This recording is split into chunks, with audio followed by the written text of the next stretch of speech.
ஹர ஹர சங்கர ஜெய ஜெய சங்கர. ஓம் ஸ்ரீ மகா பெரியவா சரணம் சரணம். சிவகங்கை மாவட்டம் அரியக்குடி என்றதும் இசை மேதையான அரியக்குடி ராமானுஜ ஐயங்கார் தான் நினைவுக்கு வருவார்.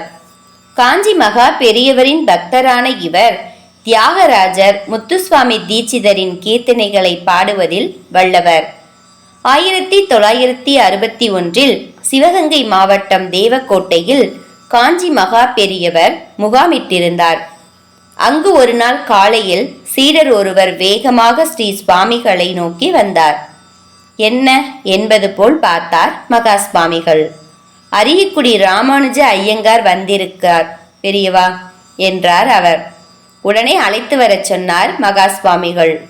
அப்போது சுவாமிகளின் முன்னிலையில் சில சீடர்கள் பக்தர்களும் நிறைந்திருந்தனர். அனைவரையும் அறைக்கு வெளியே காத்திருக்கச் சொல்லிவிட்டு கதவை சாத்த சொன்னார்.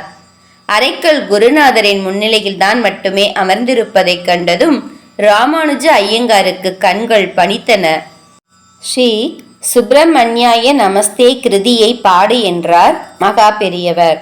தொண்டையை செருமிக் கொண்டு சுருதி கூட்டி பாட ஆரம்பித்தார். ஆலோபனையுடன் பாடி முடித்துவிட்டு சுவாமிகளை வணங்கினார். ரசித்து கேட்ட மகா பெரியவர் கச்சேரி செய்ய ஆரம்பித்த காலத்தில் இருந்து இப்போது வரை ஒரே ஒருவர் மட்டும் பாட்டு கேட்டு ரசித்தது இதுதானே முதல் முறை என்றார். ஆடிப்போனார் ஐயங்கார். பெரியவா, நீங்கள் ஒருவர் என் பாடலை கேட்டது 1,00,000 பேர் கேட்டதற்கு சமம்.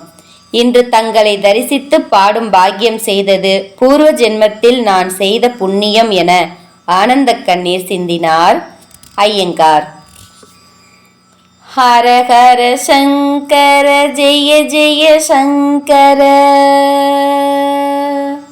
ஓம் ஸ்ரீ மகா பெரியவா சரணம் சரணம்.